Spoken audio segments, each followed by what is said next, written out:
Bueno, entonces vamos a hablar del sistema obligatorio de garantía de calidad, que es el sistema que le aplica a nuestra institución.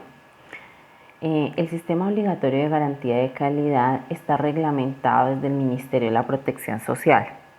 ¿Por qué? Porque resulta que el ministerio debe ser quien debe controlar la calidad de los servicios de salud para que no se vayan a presentar brotes, enfermedades, epidemias. Entonces, por eso el ministerio es quien expide la reglamentación en este sentido. El sistema obligatorio de garantía de calidad fue creado por el decreto 1011 del año 2006. Tiene 4 componentes principales. El primer componente es el sistema único de habilitación, que es el piso mínimo obligatorio, es lo legal que yo debo cumplir para poder prestar servicios de salud. Es decir, todo el que quiera prestar servicios de salud debe de cumplir con el sistema de habilitación. Desde el profesional que quiera organizar el garaje de su casa para prestar servicios de odontología, que quiera organizarlo, pasando por la clínica, el hospital, bueno, por la entidad más grande y más reconocida, todo el mundo tiene que cumplir el sistema de habilitación, por eso se llama el piso mínimo. El segundo componente es la auditoría para el mejoramiento de la calidad. Resulta que una vez yo cumplo con esos requisitos mínimos para prestar servicio de salud, yo tengo que encargarme de mantener esos requisitos. ¿Cómo me encargo de mantenerlos? Por medio de la auditoría. Esa auditoría está principalmente guiada por el PAME, que es el Programa de Auditoría para el Mejoramiento de la Calidad. Y como para ponerles un ejemplo, en cuanto a habilitación, a mí me dicen que yo tengo que tener gel antibacterial o jabón antibacterial y toallas para garantizar el lavado de manos. Eso en el componente de habilitación, pero en el componente de auditoría yo tengo que hacerle auditoría a ese protocolo de lavado de manos y verificar que efectivamente los funcionarios se laven las manos, ¿sí? El tercer componente es el sistema de información para la calidad. Todo lo que se quiere mejorar se debe medir. Este sistema tiene una serie de indicadores dados por varias normas, ¿sí? Donde nos piden cierta información y nos piden que esa información la entreguemos numéricamente. Por ejemplo, las encuestas. Si yo sé que nosotros estamos manejando un porcentaje de satisfacción del 95%, ¿sí? Entonces, si este mes de pronto mi porcentaje de satisfacción se me fue al 70%, yo digo, uy, aquí pasó algo, ¿sí? ¿Por qué desmejoró tanto el servicio? ¿Por qué la gente se siente insatisfecha? ¿Sí? Entonces, para eso sirve el sistema de información. Son los indicadores que me van dando como un norte de cómo se está comportando en calidad la institución. Esos 3 que están en rosado son totalmente obligatorios. Totalmente obligatorios, todo el mundo los tiene que cumplir y eso nos va a verificar la Secretaría de Salud cuando venga y nos visite. El cuarto componente se llama la acreditación. La acreditación es de carácter voluntario. Bueno, cuando yo ya he cumplido todos esos estándares mínimos y yo quiero tener un nivel superior de calidad, entonces lo que yo hago es que yo decido acreditarme. La acreditación es un proceso muy complejo. A una institución solamente para el proceso de acreditación se puede demorar 5 o más años, o sea, no es algo fácil. Para que ustedes tengan en cuenta la complejidad del proceso de acreditación, tengo que decirles que en Colombia somos aproximadamente unos 26.000 prestadores de servicios de salud. De esos 26.000, solamente 36 están acreditados. Entonces no es un proceso fácil, sin embargo, pues hay entidades que lo logran y ellos tienen unos requisitos superiores de calidad a lo que pide la norma. ¿Por qué tenemos que implementar el sistema obligatorio de la calidad? Casi siempre le dicen a uno, no, es que eso es lo que pide la norma, eso es lo que nos va a exigir el ministerio, eso es lo que nos van a pedir en la visita. No, un sistema de calidad en una institución de salud se debe implementar porque realmente se necesita. Nosotros aquí no producimos zapatos ni ropa, nosotros aquí trabajamos con personas, es la vida de las personas lo que tenemos en las manos. Entonces, más allá del cumplimiento normativo, es un deber ético, o sea, de alguna forma la calidad es la dimensión ética de la vida profesional, entonces asimismo nosotros debemos implementar el sistema. Somos una IPS, es nuestra competencia, debemos ser el ejemplo. Se evita que trabajemos desarticulados, que varias personas hagan una misma cosa, porque todos deben de conocer cómo direccionar a quien llega a la entidad. Se estandarizan los procesos. que es estandarizar los procesos. Si los procesos no están estandarizados, todos llegamos y trabajamos como queremos. Al estandarizar los procesos hay unos protocolos, hay unos manuales, hay unos documentos que nos dicen cómo debemos de trabajar, y lo que nosotros hacemos es trabajar de la forma en que nos lo piden esos documentos. Entonces ya llega, lo hace uno.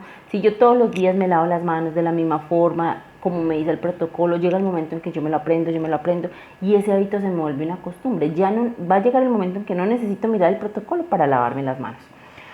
Los procesos no deben depender de las personas, de qué tan juiciosa o no juiciosa sea una persona. Los procesos deben de estar tan bien establecidos que, independientemente de la persona que esté en el cargo o en el área, el proceso se debe hacer bien.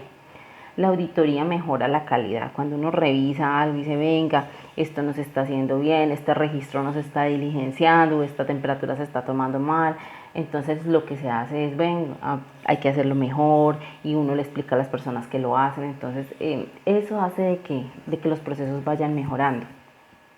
Debemos tener impacto en la población, ¿sí? Siempre.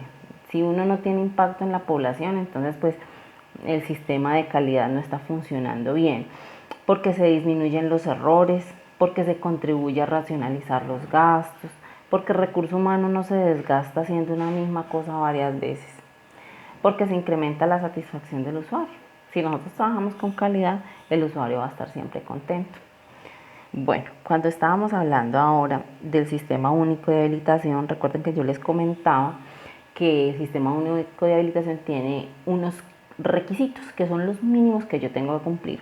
Estos estándares que acá son los requisitos que yo debo de cumplir. El estándar 1 me habla de recurso humano. El recurso humano depende mucho del servicio que yo vaya a prestar. Si yo voy a prestar un servicio de laboratorio clínico, yo tengo que tener bacterióloga, ¿cierto? Si yo voy a prestar un servicio de psiquiatría, tengo que tener psiquiatra. Infraestructura. Infraestructura nos habla de todo lo que, las condiciones, ¿sí?, que debe tener una institución para poder prestar un buen servicio de salud. Por ejemplo, no es lo mismo infraestructura que se necesita para un servicio de psiquiatría que se necesita para tener un quirófano, ¿sí? Es diferente. Y obviamente el quirófano debe cumplir con lo que pide la norma en cuanto a los requisitos de infraestructura. Dotación y mantenimiento.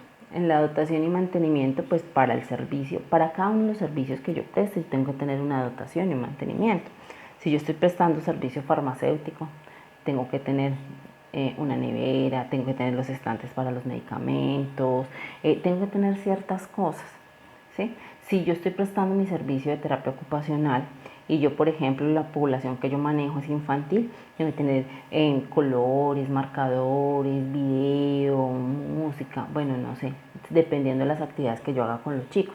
Entonces, dependiendo de lo que yo tenga habilitado, de los servicios que yo preste, dependiendo de eso mismo, la norma me va a exigir unos criterios. Esos criterios son esos que estamos viendo ahí, y pues obviamente yo te los tengo que cumplir.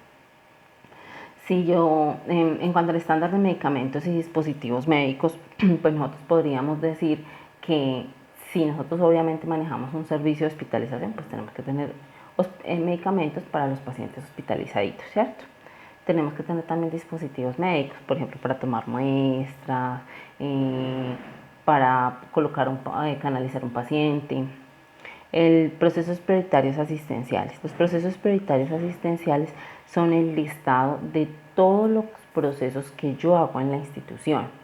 Es decir, si yo, por ejemplo, en mi institución inmovilizo, administro medicamentos, hago dietas asistidas, hago baño en cama, yo tengo que tener el listado de todas esas, y eso lo tengo que tener documentado, ¿sí?, para que todo el mundo sepa cómo se debe hacer la técnica.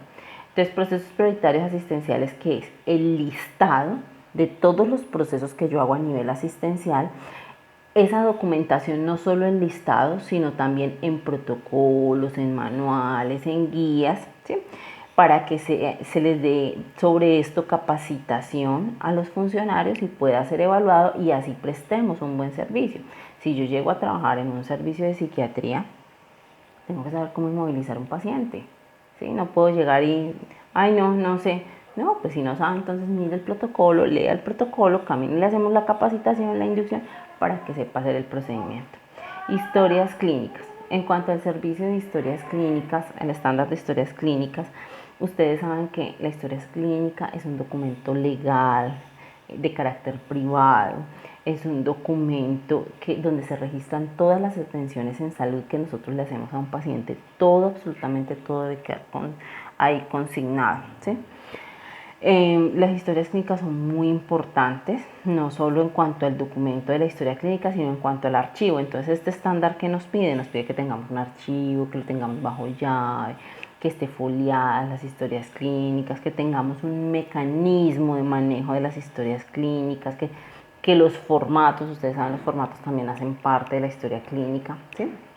Que los formatos también estén dentro de la historia clínica. Interdependencia de servicios. El estándar de interdependencia de servicios realmente lo que me dice es que, mire, hay unos servicios que dependen unos de otros. Por ejemplo, si yo tengo el servicio de hospitalización, yo tengo que tener alimentación y lavandería, porque yo les tengo que ofrecer la comida a mis pacientes, tengo que lavarles la ropa, ¿cierto?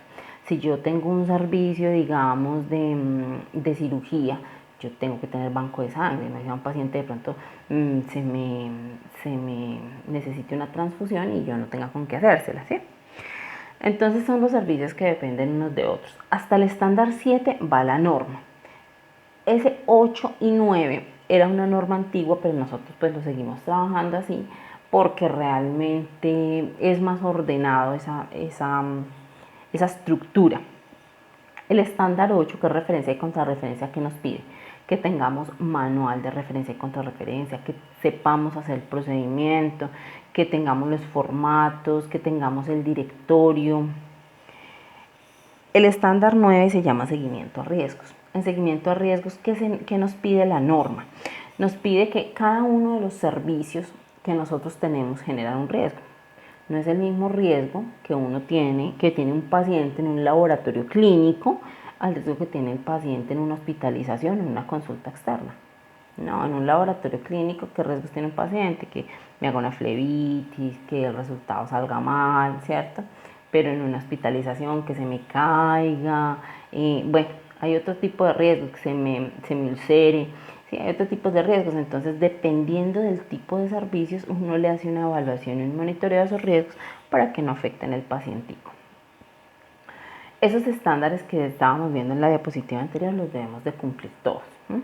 Y pues eso es realmente lo que nosotros tenemos dentro del sistema de calidad institucional. ¿Qué responsabilidades tenemos nosotros como integrantes de un sistema de calidad?